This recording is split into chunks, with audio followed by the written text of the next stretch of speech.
The galaxy was old, far older than human imagination could measure. For countless ages, great civilizations had risen and fallen among the stars. Some races were tall and proud, others small but clever. Many had mastered sciences so deep that their own children could hardly grasp them. When humans finally stepped into this wider arena, they were treated with a kind of polite curiosity, as if they were children joining a game already in progress. The Galactic Council had existed for millennia. It was a meeting place of more than 100 species, each with their own long histories and ways of thought. The Council did not rule the galaxy, but it was respected everywhere. If a problem threatened more than one world, the Council would hear it. If a discovery promised to change trade, war, or peace, the Council would debate it. For humans, receiving an invitation to join was the greatest honor in their young history. But with that invitation came doubt.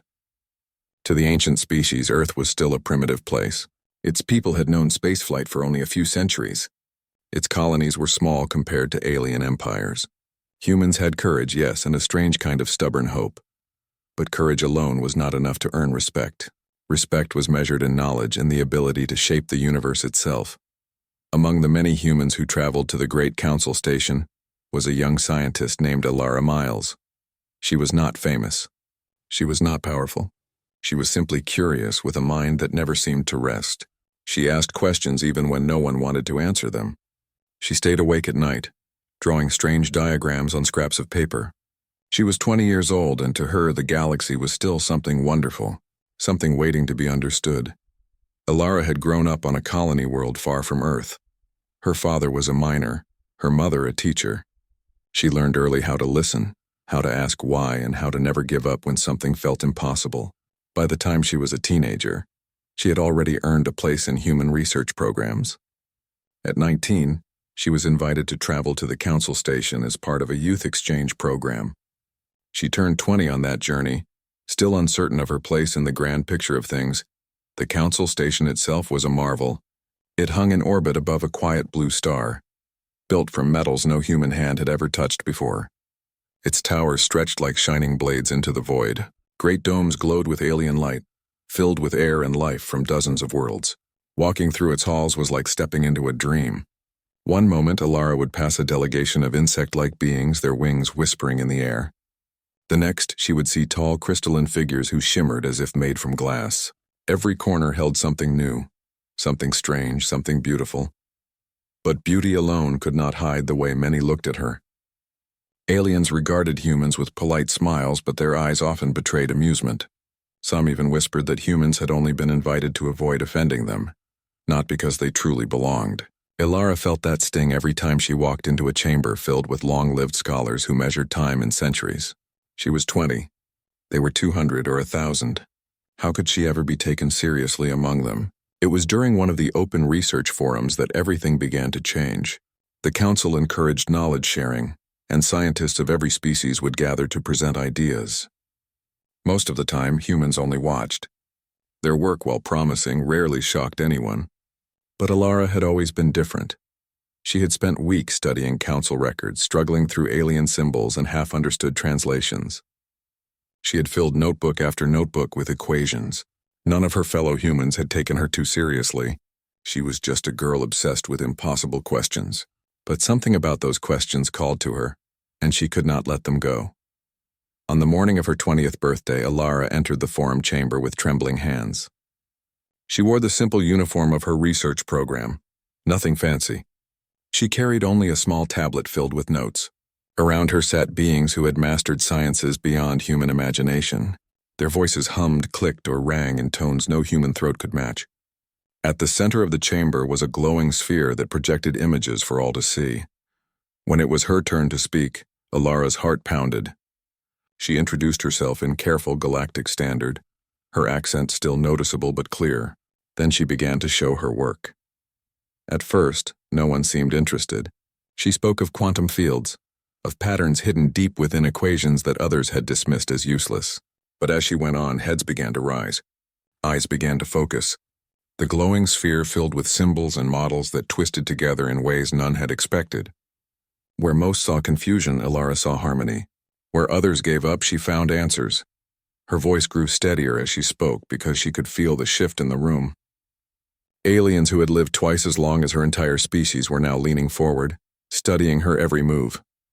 Finally, she reached the heart of her idea, a method of stabilizing space itself by weaving energy fields together in a way no one had ever considered. With trembling hands, she tapped her tablet and the sphere filled with light. Before the eyes of the council, a simulation unfolded. Space bent, energy curved. A small shimmering point appeared, an opening between two places that should not have touched. It was not large. It was not stable. But it was there, a miniature wormhole. For centuries, the council had believed such a thing could never be achieved without collapsing into chaos. Yet here it was, projected from the mind of a human who had just turned 20. The chamber fell silent. One of the crystalline scholars, their voice like breaking glass, whispered, "Impossible." Another, a scaled being with sharp eyes, narrowed his gaze at Alara. He did not speak, but his tail twitched with unease, and then came a deep voice from the far side of the chamber. It belonged to Commander Rin Kar, a warrior of the Drath. His people valued strength above all else, and he rarely gave praise to anyone, especially to humans. Yet now his reptilian features softened, and he let out a long, slow breath. "She turned 20, he said quietly, almost to himself, "and took my breath away." The words echoed through the chamber. Alara froze. She had not expected applause nor respect, but the silence was heavier than either. Slowly she lowered her tablet, her cheeks burning with nervous heat. She wanted to run. She wanted to hide. But she stood firm, because she knew what she had done was real. The council erupted into voices. Some demanded proof. Others demanded caution.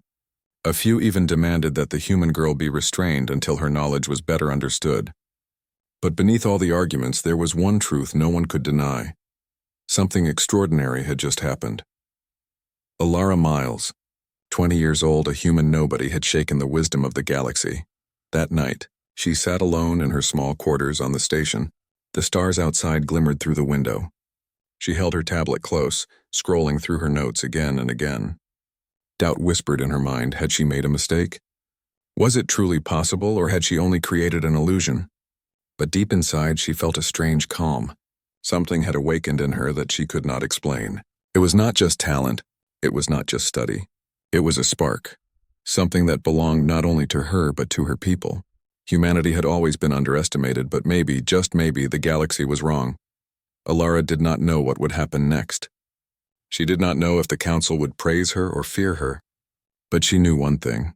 The path ahead had changed forever for her, for humanity, and for the galaxy itself. The council chamber had been shaken by Alara's demonstration.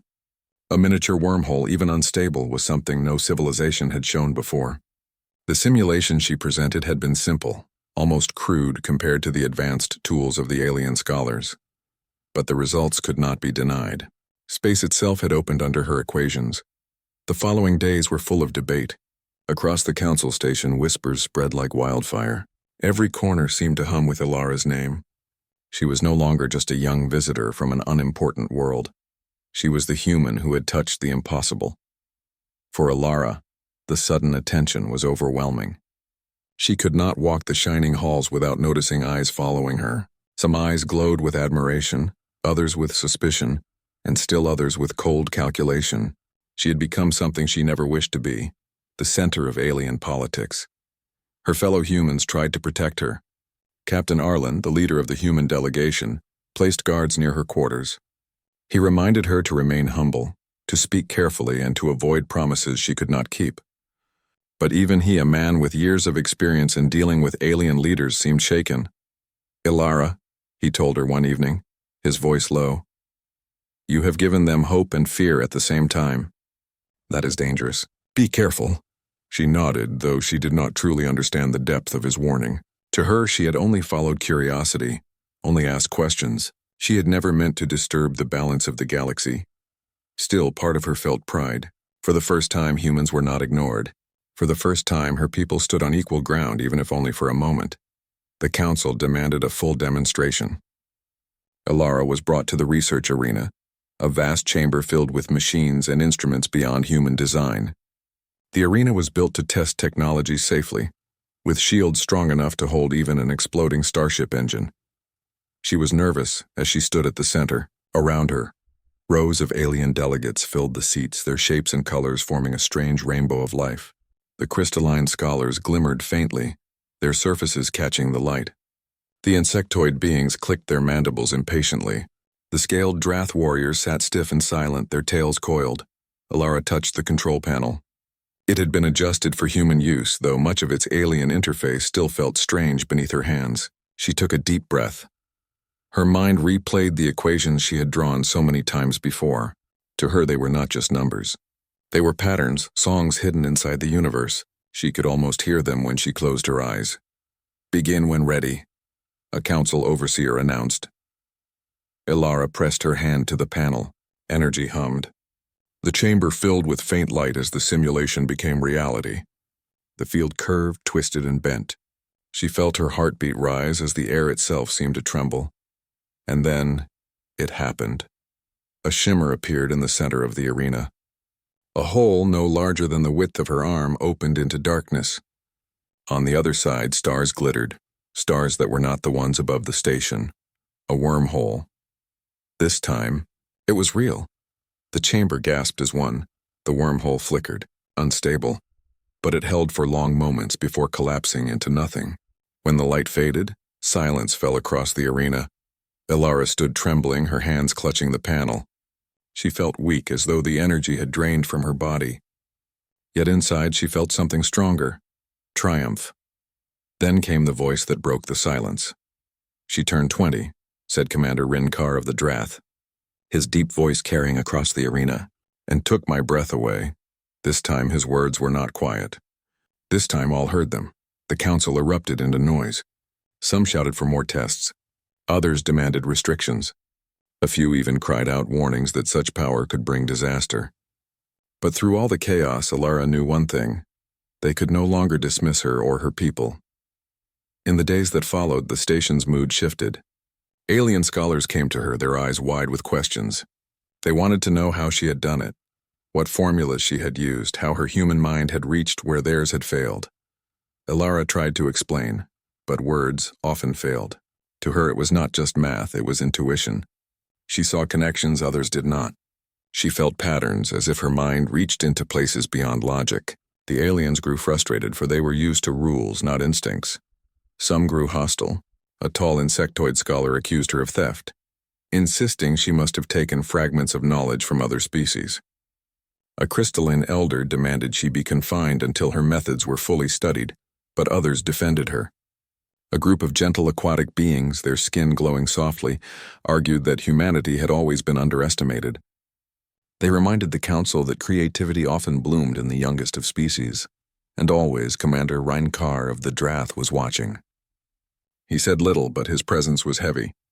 His people valued strength, and they had dismissed humans as weak. Yet when he looked at Alara, he saw strength of another kind, strength of mind and spirit. One night, Alara found herself walking alone through the observation dome. The stars stretched endlessly around her, filling the black with silver light. She pressed her hands to the glass and whispered to herself, "Why me?" She did not notice Rinkar enter until he spoke. "You are afraid?" She turned, startled. The tall warrior stood behind her, his scales catching the starlight. "I am not afraid," she said quickly, though her voice trembled. He tilted his head. "You should be. The council does not trust easily. They see you as both gift and threat. Some will try to use you. Some will try to silence you." Alara swallowed hard. "I didn't ask for this. I just wanted to understand." Rinkar's eyes narrowed, but there was no anger in them. "And that is why you succeeded. The others stopped seeking long ago. They accepted limits. You did not. That is human strength," she blinked. "Strength?" "Yes," he said firmly. "Strength is not always in the arm or the blade. Sometimes it is in the mind that refuses to bow. That is why you took my breath away." His words were strange to her, but she felt a warmth in her chest. For the first time, she understood that not all aliens saw her as a child. Some saw her as something new, something dangerous, but also something to be respected. But the danger soon became real. A secret message reached the human delegation. Certain factions within the council were preparing to vote on restrictions against humanity. If passed, humans would be forbidden from developing advanced technologies without supervision. Ilara's discovery, instead of raising her people up, could chain them down. Captain Arlen was furious. "They want to cage us," he growled. "They're afraid of what we might become." Ilara felt guilt pressing heavy on her shoulders. Had she doomed her people by showing too much too soon? But deep inside, another voice whispered, "No, you showed them the truth. You showed them humanity's gift." She could not undo what had been revealed. The galaxy had seen, and the galaxy could not forget. As the council prepared for the vote, debates raged louder than ever. Scholars clashed with warriors, traders argued with priests, and in the middle stood a human girl of 20 years. Ilara knew the coming days would decide everything. Humanity's place in the stars, their freedom, their chance to grow, it all balanced on the fragile thread she had created.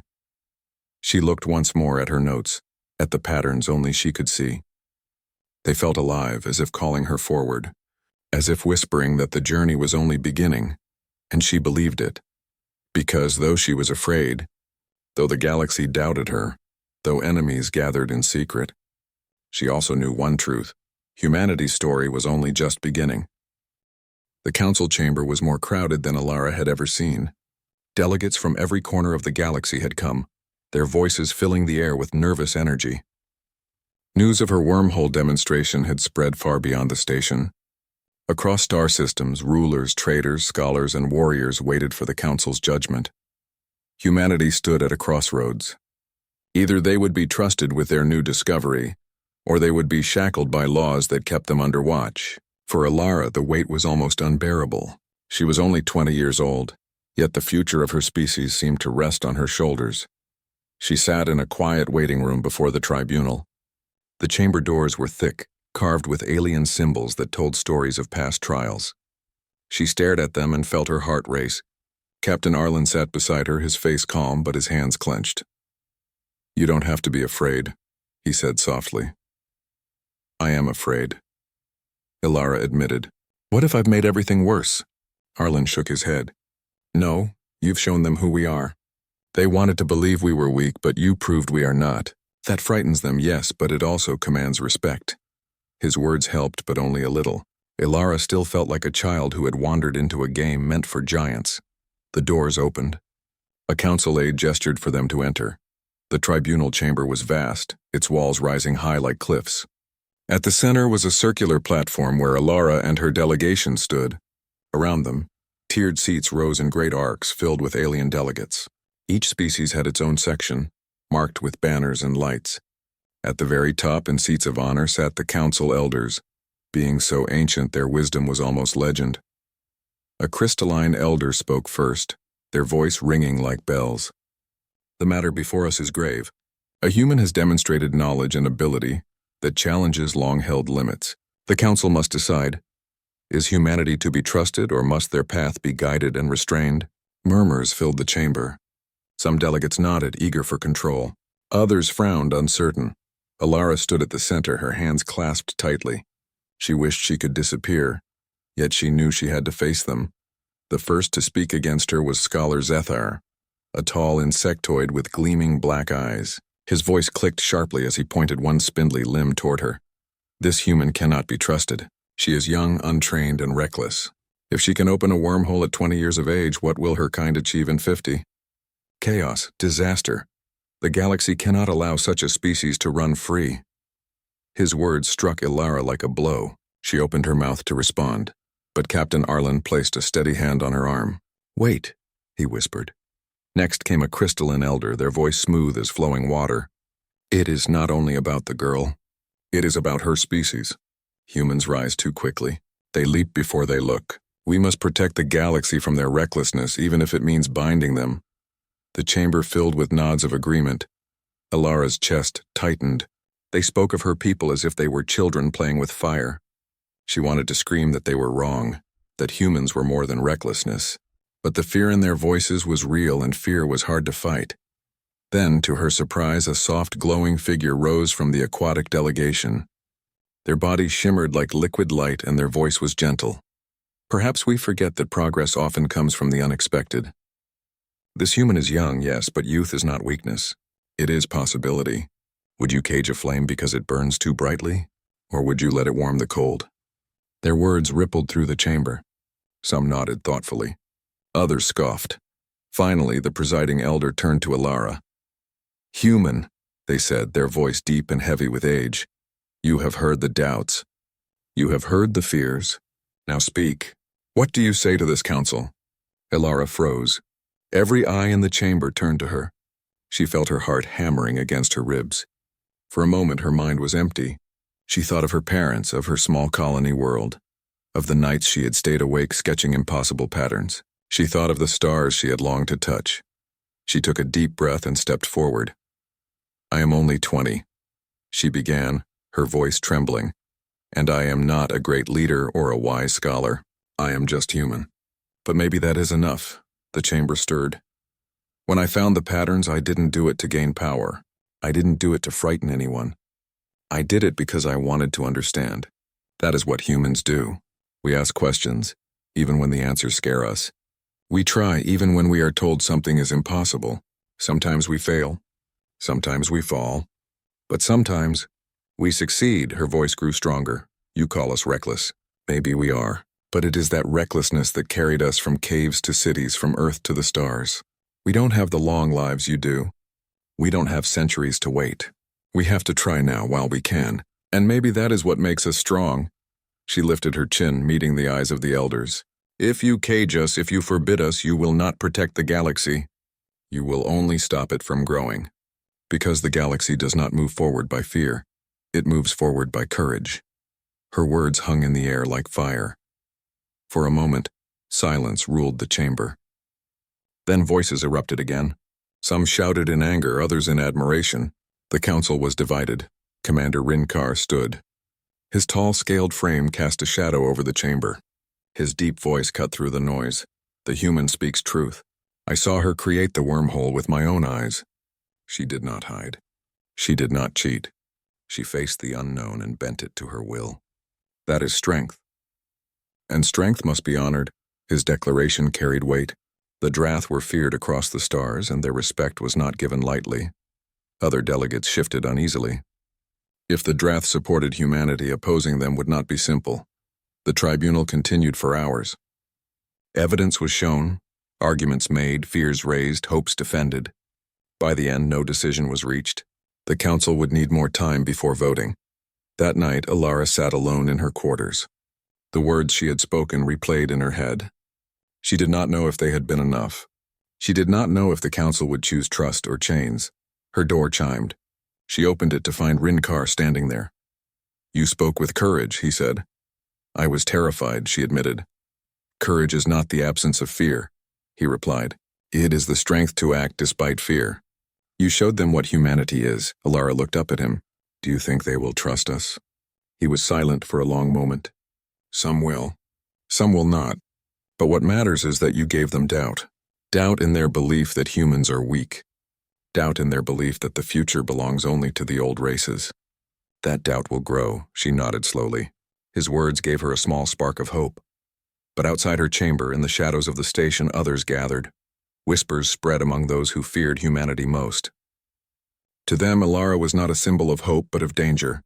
If the council chose to trust her kind, the balance of power could shatter. Plans were made. Quiet, secret plans. For Alara, the trial was not over. It had only begun. And as she lay awake that night, staring at the stars beyond her window, she felt the weight of the galaxy pressing down. But she also felt something stronger inside her chest, an unshakable belief that humanity's place among the stars was worth fighting for. The path ahead would be full of trials, full of doubt. But doubt, she thought, was not the enemy. Doubt was the first step toward faith, and faith was what humans carried best of all. Months had passed since Alara's trial before the council. The debates had been long and tense. Many species still feared humanity, still whispered that humans were reckless and unprepared. Others admired them in secret, their curiosity sparked by a species that refused to stay small. But no matter what anyone thought, one thing had become clear. Humans could no longer be ignored. Alara spent those months continuing her research. She worked in the station's research arena, learning the limits of her wormhole technology. Each day she tested carefully, guided by humans and cautious alien scholars alike. The wormholes were still fragile. Even the smallest mistake could collapse them into dangerous energy surges. But with every trial she learned more.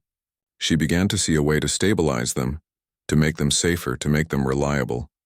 At the same time, whispers of unrest grew in parts of the council. Some factions were plotting to restrict humanity, to lock them behind regulations that would prevent further progress. Others argued against such restrictions, saying humans were not a threat. They were an opportunity. But before any final decision could be made, the galaxy faced a crisis that would change everything. A massive starship fleet arrived at the station with urgent news. A nearby inhabited world, Virelia, was threatened by a rogue stellar phenomenon. A chain reaction in the star's core had begun to emit bursts of unstable radiation. Within hours, the planet's surface would be uninhabitable. Millions of lives were at risk. The council scrambled. Advanced fleets, powerful shields, and evacuation ships were prepared. But even the most advanced technology could not move the population in time. The planet's orbit and the star's instability made conventional rescue impossible. Ilara knew immediately what had to be done. Her wormhole array, the same system the council had questioned, was the only chance. If she could create a stable, controlled wormhole large enough for evacuation, the people of Virelia could escape. If she failed, the consequences could be catastrophic. Captain Arlen and the human delegation supported her plan. The alien scholars were wary. Many begged her not to try, warning that even a single mistake could destroy the planet, the station, or worse. But Ilara's mind was set. "We have one chance," she said quietly. "We can't wait for permission. We have to act now." The arena was transformed into a command center. Energy coils, alien instruments, and human engineering worked together in a delicate balance. Ilara stood at the heart of it all, her hands on the controls. Her heart beat fast, but her mind was clear. "Focus on the patterns," she whispered to herself. "Trust what you know." Her team, both human and alien, adjusted the arrays as she instructed. The chamber hummed with energy. Lights flickered, machines whined, and a faint vibration passed through the floor. The first test wormhole opened. It was small, stable, and solid. A miniature bridge into another space. Ilara's breath caught. It worked. "Now scale it up," she said, her voice steady. The energy increased. The wormhole grew larger, expanding across the arena. Monitors tracked stability, pressure, and energy flow. The air hummed like a storm. Sweat ran down Ilara's face. Every calculation, every instinct, every lesson she had learned over months of study came into play.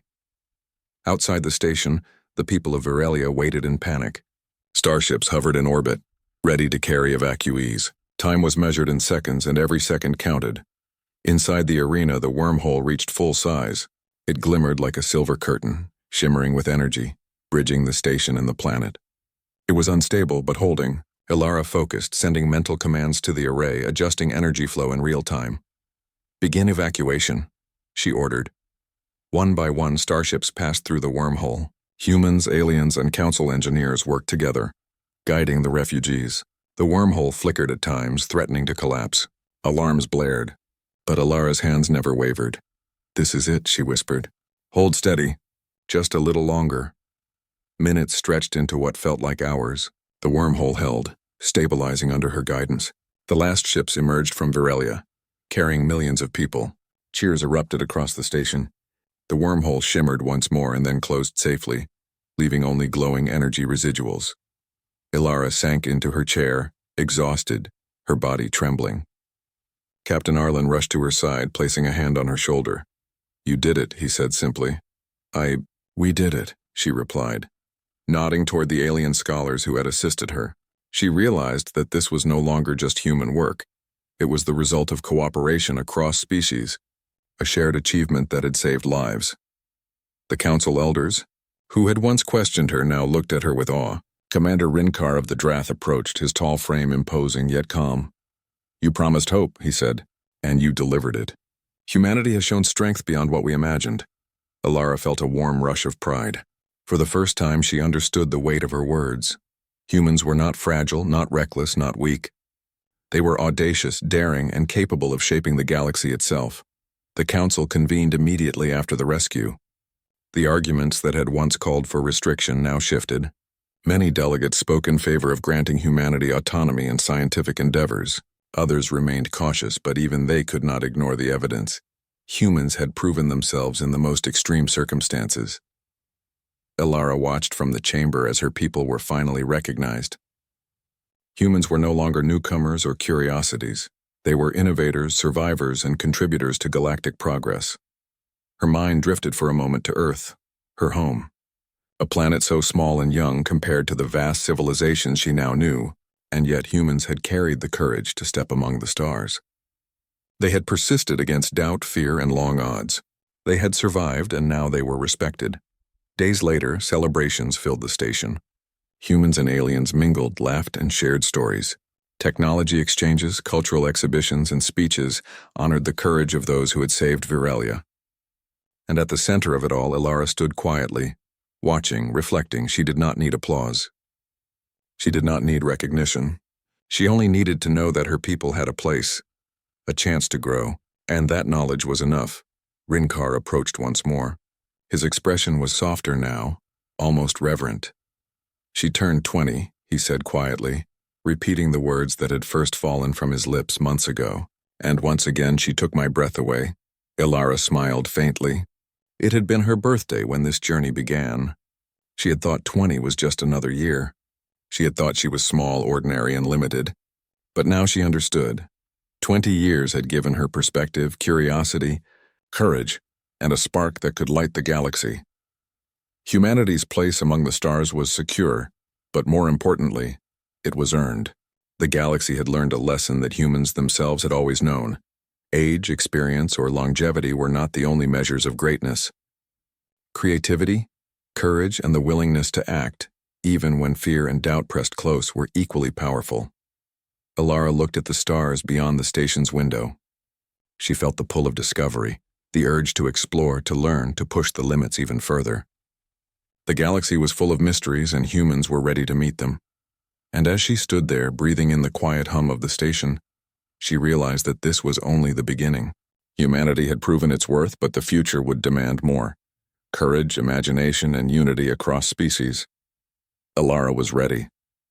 Humanity was ready. The galaxy had taken note, and a new dawn had arrived.